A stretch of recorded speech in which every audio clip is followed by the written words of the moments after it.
Exaucez Lungu TV. Exaucez Lungu TV, la chaîne qui vous procure la vie.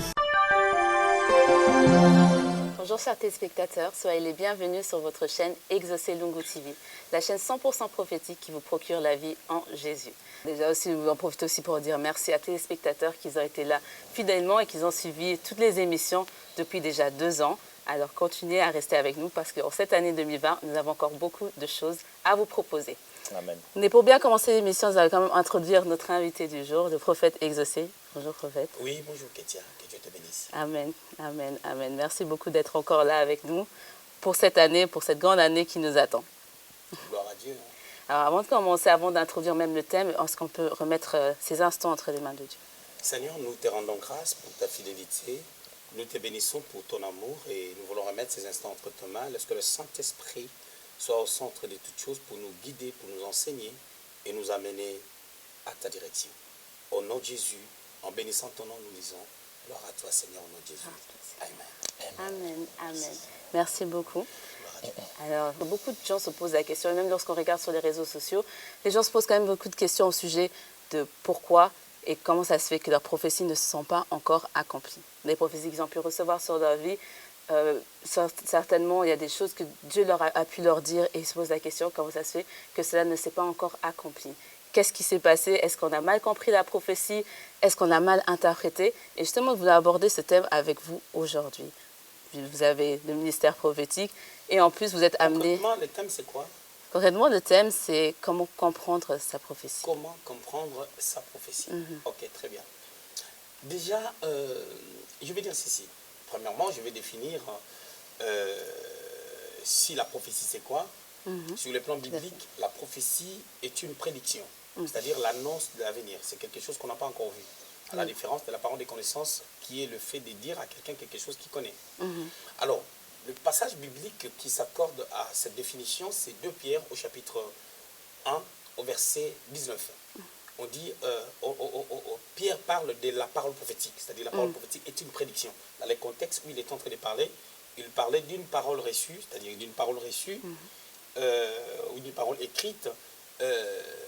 On entend cette parole, comme on n'a pas encore vu la réalisation de cette parole, ça devient une parole prophétique. Ou une prophétie. Il y a des prophéties écrites et il y a des prophéties qu'on annonce à des individus d'une manière particulière, comme lorsque Samuel vient oindre David, ça sous-entend qu'il lui a dit qu'il sera le futur roi, c'est-à-dire c'est le roi futur que Dieu a choisi. C'est une parole prophétique.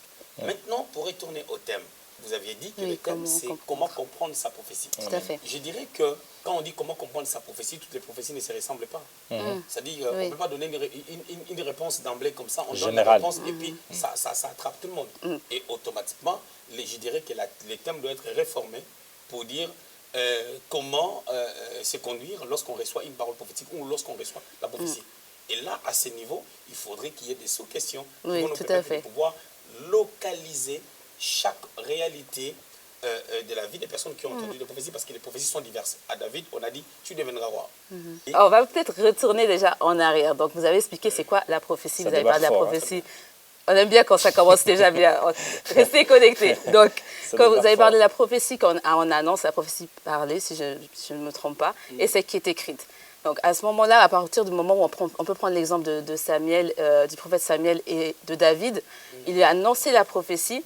Et si on regarde 1 Thessaloniciens 5, verset 20, on dit qu'il faut examiner la prophétie. Ne la rejetez pas, mais examinez-la. À ce niveau-là, est-ce que vous pouvez nous expliquer, lorsqu'on a reçu une prophétie annoncée par un prophète ou par le canal que Dieu aura choisi, comment est-ce qu'on examine la prophétie? Qu'est-ce que la Bible voulait nous dire par là? Très bien.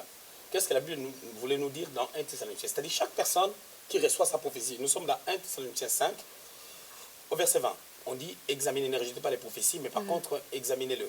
Donc, quand quelqu'un reçoit une parole prophétique ou une prophétie qui diffère bien entendu de la prophétie qu'une autre personne a reçue, le problème déjà, c'est son attitude face à la prophétie. Ce n'est qu'en étudiant la marche de ceux-là qui ont reçu des grandes prophéties ou des prophéties dans la Bible, comment ils ont marché, on peut aboutir à quelque chose, à une compréhension, à une certaine dimension. Même si on n'est pas appelé à être roi, par exemple, comme David, on est appelé à être maçon. Les modèles elles-mêmes. Les modèles, c'est le marché avec Dieu. Dieu dit à Abraham, dans Genèse chapitre 12 au verset 2, « Je rendrai ton nom grand pour que Abraham a un grand nom. Abraham n'était pas... il était qui déjà? Qu'est-ce qu'il faisait? Qu'est-ce qui lui a rendu riche? Réfléchissons déjà de la sorte. Allons-y ensemble. Il était éleveur. Oui. Ok. C'était ça son travail. D'accord. Donc un berger Il était berger. qui avait un grand nom qui était devenu très riche. Oui. Isaac est venu, si vous lisez Genèse 26, Isaac, au-delà des biens que le père a laissés ou du travail de son père, il avait levé une autre option. C'était quoi? Il a sémé. Il a commencé à travailler la terre. Et puis, Isaac, tu remarqueras, il a encore ouvert une brèche depuis qu'Abraham avait construit. Oui. Qu'on avait bouché, Isaac a débouché ça, et ça a été aussi le travail de Jacob. Donc, c'est pour dire que sont des gens qui ont travaillé avec leurs mains, quelque part, mais ils sont devenus grands, ils sont devenus puissants. Okay. L'objectif de la grandeur, c'est pas d'avoir une prophétie qui t'amène, comme David, à devenir roi ou à devenir un ministre, à travailler dans un bureau, et ainsi de suite. Non, on peut devenir grand dans son domaine, même si on travaille avec les mains. D'accord. Croire que la grandeur est le fait de pouvoir ne travailler que au bureau, c'est une conception, je dirais, c'est purement africain. Ah. C'est vraiment probablement africain. Parce on peut devenir grand, on peut être un mécanicien, on a des garages et des garages, ainsi de suite. Et des gens qui nous fabriquent des véhicules, des beaux véhicules aujourd'hui, sont des gens qui sont hyper intelligents, des gens qui fabriquent des avions, ainsi de suite. Ce sont des gens qui travaillent avec les mains, leurs mains et avec la tête. La main doit avoir des yeux, la main doit avoir une intelligence. C'est ça le problème, l'intelligence dans les mains. Le manuel, oui. Voilà. Alors, je reviens à ce qu'on est en train de dire. Et Thessaloniciens 5, verset 20. On dit examiner les prophéties. Ok? Examiner les prophéties. C'est-à-dire, moi, je dois examiner mes prophéties, tu dois examiner tes prophéties, et ainsi de suite. Mais comment? Par les modèles que la Bible nous donne. La Bible, c'est un modèle. Comment examiner les prophéties? Dites-nous. Ok. On va pas s'éparpiller. On va se reposer sur une seule personne. Je vais parler dans l'Ancienne Alliance, dans la Nouvelle Alliance, pardon, pour prendre les modèles parfaits. Ok. Je prends Jésus. Jésus, quelqu'un me dira, est-ce qu'il a reçu des prophéties? Est-ce qu'il avait des prophéties? C'est là où on commence. La Bible déclare dans Hébreux chapitre 1, au verset 1, après que Dieu nous ait parlé de plusieurs manières à plusieurs reprises par le prophète, en ces temps de la fin, il nous a parlé par les Christ. Cela veut dire, si quelqu'un veut comprendre sa prophétie, il doit regarder les Christ. Qui a accompli ces prophéties. Ésaïe chapitre 7, verset 14. La Vierge sera enceinte, elle enfantera un fils. Ésaïe chapitre 9, verset 5. Un enfant nous est né, un fils nous est donné. Ce sont les prophéties. Christ n'était pas encore manifesté. Il était dans les seins de Dieu, il était dans l'éternité. Quand on dit quelqu'un est dans l'éternité, c'est-à-dire une personne qui vit hors les temps. Oui. Il est venu il vit hors les temps, c'est-à-dire il n'est pas encore venu. Parce qu'on ne peut pas dire qu'il est né en 1920, il est né en 1900. Il vit hors les temps parce qu'il est dans l'éternité. L'éternité n'a pas de temps. Il est dans l'éternité, dans les entrailles du Père, ok? Et on prophétise sur lui. Oui. Ce sont des prophéties. Et quand il vient sur la terre, il naît au travers de Marie, il connaît ses prophéties. Oui, ok. Il connaît ses prophéties. Oui. John chapitre 5, je crois, verset 17, par là, ou 19, Jésus est en train de dire, tout ce que je fais, je ne le fais pas de moi-même, hein, je paraphrase, j'ai appris ça de mon père. Il a appris ça quand? Quand il était là-haut. Ce qui veut dire, ses prophéties, il les a entendues là-haut. C'est pour ça, à l'âge de 12 ans, dans Luc au chapitre 2, il pouvait dire que je suis venu pour faire l'œuvre de mon père. Amen. Donc, je suis obligé de faire, c'est une obligation que je fasse l'œuvre de mon père quand ses parents étaient en train de le chercher. Il connaissait ça. Mais comment un enfant de 12 ans pouvait parler comme ça? C'est parce qu'il connaissait ses prophéties. Comme des choses qu'on avait dit qu'il va accomplir sur la terre étaient des choses qui s'accompliront dans le futur, ce sont des paroles prophétiques. Oui, oui, oui. Mais comment est-ce qu'à ce moment-là, il a compris ces prophéties-là? Pour accomplir maintenant ces prophéties, il a eu une attitude. Et cette attitude-là, nous le voyons très bien dans la Bible. Là où il fallait pleurer, il n'a pas pleuré. Donnez-nous un exemple, s'il vous plaît. Je vous donne un exemple bête. On est en train de le flageller, de le tabasser, ainsi de suite. Il rencontre un type qui s'appelle Pilate. Il était gouverneur en Judée. Et Jésus dépendait de la Judée. Il n'a pas pleuré. Si Pilate avait décidé de pouvoir libérer Jésus, il allait être libéré. Mais il ne donne pas l'accès à Pilate de pouvoir le libérer. Parce que les questions que Pilate lui posait, le Seigneur semblait lui répondre non pas comme un souverain, c'est-à-dire non pas comme un gouverneur. Il lui dit, tu es le Christ, machin, tout ça, il dit, tu l'as dit. Tu sais que j'ai le pouvoir de pouvoir te libérer. Il dit, tu n'en as pas. Tu n'en as pas si mon père ne te donne pas. Oui. Ça a mis Pilate dans une mauvaise position. Il a dit t'appeler. Vous comprenez un peu? Il a dit t'appeler, il a lavé les mains. Il a décliné des responsabilités. Et les seigneurs voulaient ça pour qu'il monte à la croix. Si c'est toi et moi, on va éviter ça. Oui. Est-ce qu'on peut parler là d'un prix à ce moment-là? C'est partie du prix à payer, dans le sens où il y a l'option de pouvoir, entre guillemets, éviter la sentence. C'est le parcours pour payer les prix. Okay. Les prix, c'était à la croix, ça c'est les parcours maintenant. Il y a des choses qui peuvent venir pour t'empêcher de payer les prix. Hein? Donc, il connaissait ses prophéties, c'est qu'il doit monter à la croix. Nous connaissons nos prophéties. Comment ces prophéties-là doivent s'accomplir? Quelle est notre attitude? Nous sommes des pleurnicheurs. Nous sommes des personnes, quand Pilate doit nous incarcérer, nous on a peur de tout ce que les gens diront sur nous. On a peur. On fait tout pour qu'on puisse se défendre, pendant qu'on ne cherche pas à savoir si c'est les plans de Dieu, pour qu'on puisse être arrêté, puisse encore monter à la croix, mourir pour le salut de l'humanité. Il connaissait sa prophétie. Il connaissait ses prophéties.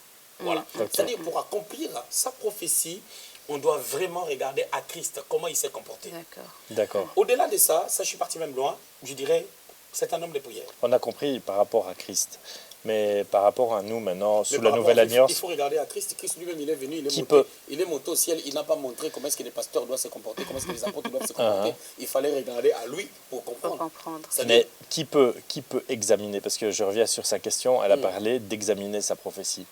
Maintenant, en dehors de Jésus-Christ, qui en avait la capacité maintenant, en tant que frère en Christ, est-ce qu'on doit examiner nous-mêmes nos prophéties ou il faut se référer à un supérieur? Non mais dis-moi, je te repose cette question en répondant. Ouais. Et je te dis, quand on est chrétien, c'est ton pasteur qui reçoit ton salut ou c'est toi qui reçois les saluts? C'est nous-mêmes. Mais bien sûr. Et quand il y a l'accomplissement de la promesse, ça s'accomplit sur la tête du pasteur ou ça s'accomplit dans ta vie? Donc c'est à nous-mêmes d'examiner la prophétie. Oui. Bien sûr, c'est à nous. Allons-y. Bien sûr. Avançons, on a dit. Apparemment, j'ai beaucoup parlé. C'est comme si vous n'avez plus de questions. Non, il y a encore des questions. On n'est pas fini, loin de là. Mais justement, parce que la question, elle était assez pertinente dans le sens où il arrive que les chrétiens opposent l'accomplissement de la prophétie sur l'homme de Dieu. Oui, on est d'accord. Dans l'Ancien Testament, on a dit qu'on reconnaîtra un vrai prophète par l'accomplissement des prophéties.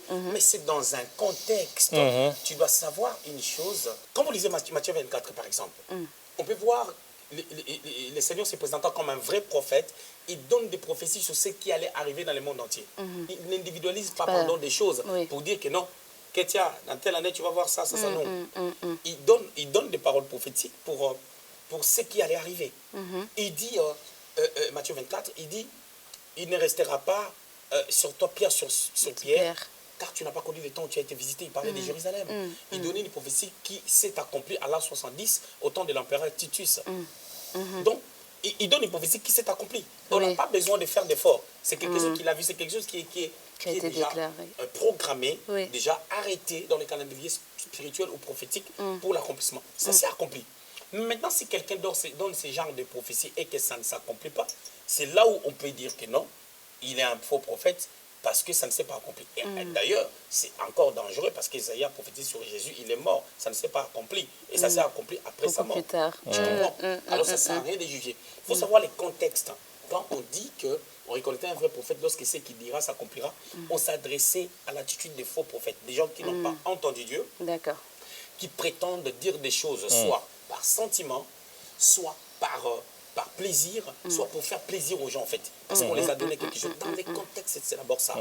L'idée déjà ça, c'est pour fermer les bouches de ceux-là qui n'ont ni entendu Dieu, ils n'ont ni l'appel, et puis ils prétendent être prophètes. Ça, nous les voyons même dans nos jours. Et justement, vous parlez vous avez évoqué le mot faux prophète, hein, et on avait envie justement de travailler des questions par rapport à cette histoire de la Bible où on parle du vieux prophète et du jeune prophète.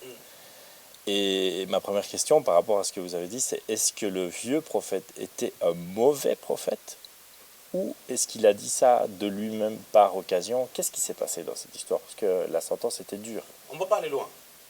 Le vieux prophète, qu'est-ce qu'il a fait? Il a amené, on a dit il était prophète.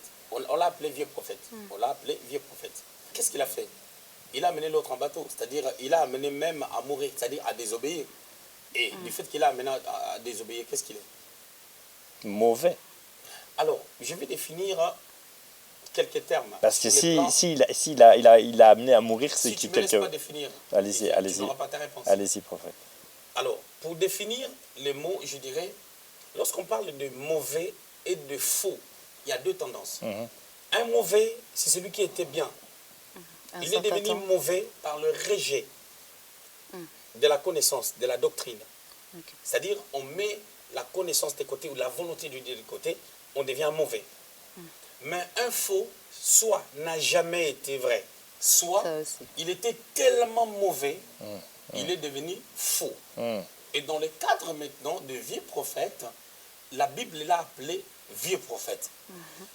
Dans la tendance, tu vas remarquer qu'on l'appelle vieux prophète pas forcément en âge, par rapport à son âge, mais aussi par rapport à la vieillerie de sa façon de fonctionner. Il n'est plus à jour. Le Seigneur dit ceci. Amen. Il ne faut pas prendre le vieux vin Et le coudre. et le mettre dans les outres nouvelles. C'est-à-dire les nouvelles outres vont avec les nouveaux vins. C'est ce que la Bible dit. C'est-à-dire un vieux prophète rencontre un jeune prophète. Le jeune prophète, il est d'actualité, il peut écouter encore le Seigneur. Le vieux prophète, il est là avec une tendance à détruire parce que lui-même, il sait qu'il est déjà détruit. Alors si je rentre bien dans le contexte, je comprends que cet homme, il était un vrai prophète qui s'est égaré. Qui s'est égaré. Et parce qu'il s'est égaré, ceux-là qui s'associent à des gens qui s'égarent, ils s'égarent aussi. Mais alors, prophète, le jeune prophète, la sentence non seulement était dure, mais est-ce qu'il a mal examiné la prophétie ou est-ce qu'il n'a pas examiné la prophétie? La prophétie qu'on lui a donnée, en fait, l'obéissance, il ne devait pas prendre... Oui, il a reçu le message d'aller du mauvais côté, pendant qu'il savait lui-même qu'il ne devait pas aller là-bas. Et... Oui, mais ça c'est je dirais, c'est juste le non-respect des principes. Ça revient à la même chose qu'on est en train de dire tout à l'heure, qu'il y a des choses, dans chaque chose qu'on reçoit de la part du Seigneur, le manque de respect des principes nous amène à la chute. Je vais vous dire un truc. Dieu dit à Abraham, il lui dit, je rendrai ton nom grand. Il dit à Adam, je te bénis. Mais Abraham, il dit, je te bénirai. Ouais. Je te bénirai. C'est ça. Mais tu vas voir que bénir là, ça ne dit pas la même chose. D'accord. Le même verbe n'ont pas les mêmes tendances? À Adam, il a dit, je te bénis. Hein? Dieu l'a béni. Genèse 1, 26. Mais à Abraham, il lui a dit, je te bénirai, je rendrai ton nom grand. Cela veut dire quoi?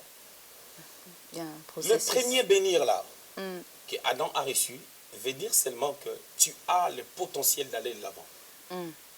Quand Dieu dit à Abraham, je te bénirai, cela veut dire, à cause de la couverture que j'avais mis sur l'homme, ayant la capacité d'aller de l'avant, moi je ferai que dans tout ce que tu feras, je serai toujours là pour l'accomplissement. Wow. Donc c'est la touche qui change. Donc c'est pour dire que ça soit le jeune prophète devait veiller sur ce que Dieu lui a dit. De la même manière, quand on reçoit une parole prophétique, on doit veiller. Souvent, nous réclamons à Dieu. Des fois même, je dirais, les chrétiens prient beaucoup, plutôt qu'ils pensent. Oh, comment ça? Je pensais qu'il faut prier sans cesse. C'est bien de prier, non? C'est bien de prier. Prier sans cesse. Qui peut prier sans cesse? Ah, personne. En tout cas, pas moi. 1 Thessaloniciens 5. Est-ce qu'on peut dire ça? Oui. On va voir. Hein? On va commencer par le verset 17. Vous voyez, on a quand même encore quelques questions. Voilà. Écoutez, je vais commencer par le verset 16. On a dit, soyez toujours joyeux. 17, priez sans cesse. 18, rendez grâce en toutes choses, car c'est à votre égard la volonté de Dieu en Jésus-Christ. La première des choses que je vais vous dire, la Bible, quand elle a été écrite, il n'y avait pas de points, il n'y avait pas de virgule. Ah. La Bible a été écrite comme ça. Ok. Il n'y avait pas de points, il n'y avait pas de virgule. C'est maintenant, lorsqu'on a rassemblé les écrits, on les a mis ensemble, c'est là où on a commencé à départir des choses par verset, ainsi de suite. Ça, retenez-le déjà. La deuxième des choses, ici, on commence par dire « soyez joyeux ». Donc, on sous-entend que les gens sont dans des inquiétudes. Okay. On leur dit « priez sans cesse ». Sans cesse, donc ça vous aidera à pouvoir être joyeux. Mais le même Dieu qui dit prier sans cesse, la parole dit prier sans cesse, mais on doit travailler aussi. Comment on va travailler? Parce que celui qui ne travaille pas ne mange pas. Verset 18. Vous allez remarquer que le verset 18, ce n'est qu'une réponse du verset 17. Priez sans cesse. Mais quel est le contenu de la prière qu'on doit faire sans cesse? On dit, rendez grâce en toutes choses, car c'est à votre égard Amen. la volonté de Dieu en Jésus-Christ. Donc cela veut dire, Dieu nous demande seulement une attitude d'action de grâce dans toutes choses que nous voyons. Au travail, le patron est désagréable. Je rends grâce à Dieu. D'accord. Je rends grâce à Dieu de ce qui m'arrive. Et derrière ça, il y aura un enseignement. Quand tu es dans cette position de rendre grâce à Dieu, ça va te permettre d'être joyeux. Amen. Tu comprends parce que le verset c'est complète. Oui, oui. Donc, prier sans cesse, ça ne veut pas dire que tu te réveilles le matin, tu es au travail, tu es à l'école, comme ça on donne le cours, toi tu sais chaud, tu pars, tu es au travail, le patron te dit, est-ce que tu as travaillé ces dossiers-là parce qu'on doit remettre ça, parce qu'on doit faire. Et toi tu réponds Shinao, Shinao. Non. D'accord. Donc Non. c'est rendre grâce en toutes Ça, choses, c'est la une réponse. attitude. C'est une vie, c'est une qualité de vie, c'est une Amen. façon d'être, une façon de fonctionner. Ah, déjà, merci pour cet éclaircissement, mais j'aimerais quand même revenir à une des choses que vous avez mentionnées. Très bien. Vous avez parlé des principes. Dans les principes, lorsqu'on parlait justement de l'histoire du jeune prophète et du vieux prophète. On aime vraiment cette histoire parce que ça porte quand même à confusion. On a parlé des principes, mais est-ce que l'un des principes, ce n'est pas aussi dans la prophétie, d'écouter son aîné dans la prophétie? Peut-être je vais sortir un peu du contexte de l'histoire, mais d'écouter son aîné dans la prophétie. Par exemple, vous me donnez une prophétie et moi aussi j'ai reçu une prophétie sur le même domaine. Je dois quand même me soumettre d'abord à vous. Attention, il y a un truc que vous n'arrivez pas à comprendre. D'accord. Expliquez-nous. Dites-nous. Les jeunes prophètes, les vieux prophètes n'étaient pas son père spirituel. D'accord. Ça, c'est un. Oui. Deux, le jeune prophète, il a reçu une parole de Dieu, Oh là là. de tout ce qu'il va faire. Mais quand tu écoutes ce que Dieu ne t'avait pas dit, tu vois pas que c'est contradictoire? C'est tout Bien un sûr. enseignement. Bien sûr, tout un enseignement. c'est différent. En fait, ce que tu veux mettre ensemble, ça ne se met pas ensemble. D'accord. C'est comme si tu veux prendre un sachet, tu le couds avec un vêtement, tu dis les gens doivent le porter. Le sachet va se déchirer et le vêtement va rester, mais sauf que ça tombera. Parce que ça s'est collé avec des sachets. Ça marche pas comme ça. Mais alors moi, ce qui me... Alors, je voulais dire ceci. Je voulais dire que il ne faut pas mettre les deux choses ensemble. D'accord. Et quand on a, c'est différent d'une personne qui a son père spirituel, qui reçoit une parole prophétique. La personne elle-même reçoit une parole prophétique. Maintenant, elle amène la parole auprès de son père. Et son père essaie de les conseiller ou de l'orienter. Ça, c'est autre chose. Ok. Mais celui-là, il est prophète. Il est jeune peut-être en âge, mais il est prophète. Et la Bible dit que personne ne méprise ta jeunesse. Paul dit à Timothée. Ok? Il est jeune, mais il est prophète. Ça sous-entend qu'il a la capacité d'entendre la voix de Dieu, de comprendre ce que Dieu veut. Et il a déjà accompli des missions avec le Seigneur. Ok. Alors maintenant, il arrive à un niveau où on les trompe. Là, on la trompe. C'est la tromperie. C'est la tromperie parce qu'il n'a pas été équilibré. Mais on voit cela dans la vie de plusieurs chrétiens. Ils savent ce qu'ils vont faire, sortant même du contexte de la prophétie. Je vois beaucoup d'enfants de Dieu. On lui a déjà donné un conseil. On lui dit, écoute, il ne faut pas mettre les ongles comme ça. Et puis, le jour que quelqu'un d'autre vient lui proposer les ongles, la personne revient encore vers les responsables, vers les bergers, vers les pasteurs pour dire, berger, on m'a dit de mettre les ongles, est-ce que je dois mettre ou pas? Mais je te l'avais dit. On avait déjà parlé et puis de je ça. t'avais dit aussi pourquoi tu ne dois pas les mettre, parce que tes ongles pourrissent quand tu mets les faux ongles. C'est simple. Tu sais ce qui se passe? Les chrétiens sont charnels. Oui. Ok. Ils ne sont pas spirituels. Non. C'est pour cela qu'ils n'arrivent pas à comprendre les choses de Dieu. Amen. Mais justement, c'est là où on se rend compte quand même, si je peux parler honnêtement, la première fois que j'ai pu lire ce passage en disant « examiner la prophétie », on a tendance à examiner que quand la prophétie ne nous convient pas. Dans le sens où si on a entendu une prophétie, on se dit « c'est pas ce que je voulais entendre de Dieu », alors c'est là où on examine. Mais quand ça nous convient, on n'examine pas. Et ça, c'est maintenant le cœur de l'homme. Ça, c'est le cœur de l'homme. On examine les prophéties. Tu as bien dit, hein? On examine les prophéties que lorsque ça ne nous arrange pas. Ça ne nous arrange pas, on commence à l'examiner parce qu'on a déjà refusé. On commence à examiner. Quand ça nous arrange, on n'examine pas. Mais moi, j'avais quand même, si je peux me permettre, un point par rapport à cette histoire. Encore une fois, on reste peut-être un peu longtemps là-dessus, mais le jeune prophète, si je puis dire, humainement, on a l'impression que la sentence est forte quand même. Parce qu'il s'est trompé peut-être une fois, ou est-ce que dans sa vie, il Quand était... tu parles dans ce sens-là, tu es en train de juger Dieu. Dieu fait ce qu'il veut, Dieu avait pris sa décision, il est mort au point bas. Alors, ce qu'il avait reçu avant, je ne sais pas. Et je crois, si je dois bien te répondre, je dirais que il a eu une vie, il a eu un parcours avec Dieu. Je vais donner un exemple bête. Saül fait une faute, selon ce que la Bible nous présente. Dieu dit, je te rejette. Mais regarde, au chapitre 13, il fait une bêtise. Dieu dit, je te rejette. Mais au chapitre 15, Dieu vient encore lui dire, je te rejette. Donc, au chapitre 13, il n'avait pas rejeté. Bonne question. Tu comprends? Dieu voulait voir s'il changera, mais il n'avait pas le cœur à changer. Ok. Tu comprends? C'est-à-dire, quand Dieu prend une D'accord. décision, pourquoi Dieu, la Bible dit qu'il n'a pas de conseillers? C'est parce que quand il prend une décision, sa décision est juste. Pourquoi? Parce que vous ne connaissez pas les backgrounds, vous ne connaissez pas tout ce qui vient avant. Et la Bible n'a pas dit son passé. La Bible, ce n'est pas un C'est livre le de résumé. répétition. C'est un résumé. Des résumés, des résumés, des résumés, des résumés. Amen. C'est-à-dire, quand je vais étudier l'histoire du faux prophète, pardon, du vieux prophète et du jeune prophète, je dois me référer à d'autres passages de la Bible pour m'aider à avoir une lumière. On ne fait jamais l'exégèse D'un seul d'un verset. texte, pas juste en restant sur ces textes-là. Amen. On doit respecter les contextes, je vais bien, mais par contre, on doit s'appuyer sur d'autres pensées qui nous amènent à fonder notre théologie, notre doctrine. Merci, prophète. C'est très clair. On nous a déjà annoncé qu'il C'est là où restait beaucoup de beaucoup de personnes temps. disent, par exemple, je suis Élisée, où s'était penché sur un enfant, et puis l'enfant Oui. a pris la chaleur, il s'est réveillé. Oui. Après, un homme va venir, il se penche sur une femme, et il dort sur une femme tranquillement, comme le prophète Élisée. Après, la chaleur de la femme va l'affecter. Après, ils vont commencer à s'embrasser. Dieu l'a envoyé. Ouais, ça arrivait beaucoup en plus, à ce qui paraît.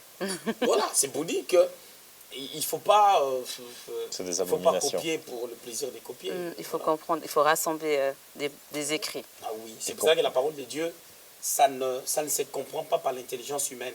Si tel était le cas, tous ces médecins, tous ces avocats-là, qui sont très intelligents, allaient être des bons orateurs. Malheureusement, non. Et quelqu'un peut ne pas étudier, il a une lumière de Christ qui lui amène à interpréter les Écritures. Je vois aujourd'hui des enfants de 11 ans, de 10 ans prêcher la parole de Dieu. Tu vois la précision, tu es étonné. Mais lorsque vous disiez qu'il ne faut pas comprendre de manière avec l'intelligence humaine, je pense même qu'à un moment vous avez interrompu, vous avez dit les chrétiens prient beaucoup, on a l'impression que les chrétiens prient beaucoup, mais ils ne passent pas le temps à essayer de comprendre ou à essayer de réfléchir. On parle de quel niveau? Ils prient beaucoup mais réfléchissent peu. Parce que déjà quand tu pries, je crois qu'on a des fois tendance à prier sans savoir pourquoi on prie. Et quelqu'un qui réfléchit saura pourquoi il prie. Parce que la prière doit avoir une direction. On doit savoir pourquoi on prie. D'accord. Donc, il y a tout ça. C'est-à-dire, des fois, on prie, on va à l'église et tout, mais on ne réfléchit pas. La réflexion va nous amener à savoir quand prier, comment prier, et parce que la prière n'est pas la seule condition pour amener l'accomplissement des promesses. Ok. David, pour tuer Goliath, il a parlé à Goliath. Goliath est en train de maudire les enfants d'Israël avec ses dieux, la Bible dit. David aussi l'a contrecarré sur base de la parole. Christ a vaincu les diables dans la tentation après son jeûne de prière de 40 jours, Luc chapitre 4. Il a renversé les diables au travers de la parole. Il n'a pas dit, quand le diable a commencé à l'attaquer, il a dit, attends d'abord, je pars gêner d'abord. Non, il n'a pas fait ça, on est bien d'accord. Donc il faut réfléchir. Il avait la supériorité. Voilà. Alors, il nous reste 5 petites minutes. Est-ce qu'on a quand même le temps pour une dernière petite question quand même? Oui. On va quand même prendre une dernière question. Et vous avez parlé, je ne sais même pas si on aura le temps de la clôturer cette question, mais on veut quand même savoir, vous avez parlé d'un aspect qu'on n'a pas pu élaborer encore. Vous avez parlé du fait qu'il faut prier, du fait qu'il faut connaître ses prophéties, mais il y a aussi l'aspect du temps de l'accomplissement de la prophétie. Donc vous avez donné même l'exemple que Ésaïe était même mort, mais la prophétie de Christ ne s'était pas encore accomplie au devant de ses yeux. Mais comment est-ce qu'on peut identifier aussi dans l'examen de la prophétie le temps de son accomplissement? Ou ce n'est pas à nous de savoir? Le temps de l'accomplissement de la prophétie dépend de la marche de la personne, premièrement, et de la souveraineté de Dieu. Okay. Quand je dis le temps de l'accomplissement dépend de la marche, Jacob, dans sa naissance, il y avait une parole prophétique, qu'il sera grand. Sa maman avait 2 enfants, Genèse chapitre 25, et lorsqu'elle avait des contractions, il a pu savoir ce que Dieu voulait de ses enfants, que le plus jeune sera plus grand. Mais qu'est-ce qui s'est passé? Pourquoi la bénédiction de Jacob s'est manifestée tard? Mais par la manière dont il est entré en possession de la bénédiction spirituelle. Parce que la bénédiction spirituelle engendre la bénédiction palpable. Lui, il part, il manigance des choses avec sa maman. Qu'est-ce qui s'est passé? Il a pris 20 ans chez Laban. De la même manière qu'il avait menti son père, qu'il était son frère, lui aussi, Laban l'a menti pendant 20 ans. Et ça ne s'est pas arrêté là. Et ses enfants l'ont menti que Joseph était mort pendant que Joseph était vivant. Et est-ce que tu te rends compte qu'un homme prophétique avait les yeux fermés, il ne pouvait même pas faire un songe pour qu'on lui dise que non, Joseph est encore vivant. Il était dans l'amertume. Quand il rencontre Pharaon, Pharaon lui pose la question, quel est ton âge? Pharaon a posé cette question à Jacob, quel est ton âge? Au lieu de donner son âge, il a dit, mes jours ont été pénibles. Il a donné son âge, mais il a rajouté à dire que mes jours étaient pénibles. Peut-être qu'on l'avait vu avec beaucoup de rides. Qui ne correspondait pas à son âge. La tristesse. Il a commencé à parler. Voilà. Parce qu'il a vécu longtemps dans la tristesse. Chez Laban, il était dans la tristesse. Mais tout ça, ce sont des choses que lui-même, il a pu créer. Alors, parlons en termes d'accomplissement de la prophétie. Toutes ces choses-là ont eu du retard. Pourquoi? À cause de son attitude. Est-ce que là, on dira que c'est le problème de Dieu? Ce n'est pas le problème de Dieu. D'accord, ok. Bien entendu, ce n'est pas le problème de Dieu. Amen. C'est pas le problème de Dieu. C'est le problème de l'homme. En tout cas, dans le domaine prophétique, les gens ont besoin d'être beaucoup enseignés parce que il y a trop, ça fait couler pendant ces sujets. Oui, parce qu'on va avoir tendance à dire Dieu est souverain, il va imposer sa volonté parce qu'il l'a déclaré, mais en réalité, nous, on a un grand rôle à jouer dans l'accomplissement de la prophétie. Un très grand rôle à jouer par rapport à l'accomplissement de la prophétie. On va y revenir encore, hein, je crois, Chrétien. Tout à fait. C'est très important. On pourrait faire encore beaucoup d'émissions sur ce sujet. Merci beaucoup en tout cas pour cette première partie. Merci d'avoir répondu à ces questions. Ça a commencé, vous avez pu voir qu'on a pu poser quand même certaines questions, comment comprendre sa prophétie, et on vous demande quand même de rester connecté pour la suite. Et si vous avez des questions par rapport à vos propres vies, il suffit tout simplement d'envoyer vos questions sur Exaucé Lungu TV, sur la page Facebook et aussi sur notre site internet www.exaucelungutv.com. Restez connectés. Que Dieu vous bénisse. Amen. Amen. À très bientôt. Exaucé Lungu TV. Exaucé Lungu TV, la chaîne qui vous procure la vie.